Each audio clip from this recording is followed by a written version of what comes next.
पर्व न्यूज। आरंभ एका नव्या पर्वाचा। हातकणंगले तालुक्यातील वाठार वारणानगर मार्गावरील वाठारजवळ भरधाव जीपनं धडक दिल्यानं झालेल्या तिहेरी अपघातात दुचाकीवरील अंबाप येथील 5 वर्षाचा धैर्यशील उदय जाधव हा बालक जागीच ठार झालाय। आज उपचारादरम्यान वडील उदय जाधव यांचा मृत्यू झालाय।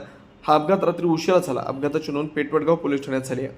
पोलीस व घटनास्थळावरून मिळालेली माहिती अशी, वाठार वारणानगर मार्गावर वारणानगरहून भरधाव वेगाने आलेल्या जीपनं तळसंदे गावच्या वळणावर एका दुचाकीला धडक दिली। या धडकेत वाळवा तालुक्यातील कुडत्रे येथील मोहन बाबासाहेब शेटे व पारगाव येथील माधुरी अनिल बुड्डे दोघे जखमी झाले।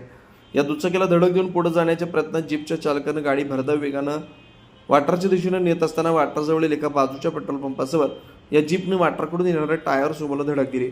दरम्यान काही अंतरावर समोरून येत असलेल्या दुचाकीला धडक देऊन जीप रस्त्याकडेच्या नाल्यात जाऊन अडकली। या धडकेत दुचाकीवरील हातकणंगले तालुक्यातील अविनाश उर्फ उदय अशोक जाधव यांची पत्नी प्रियांका, मुलगी कृतिका व मुलगा धैर्यशील रस्त्यावर फेकले गेले। या धैर्यशील जागीच ठार झाला।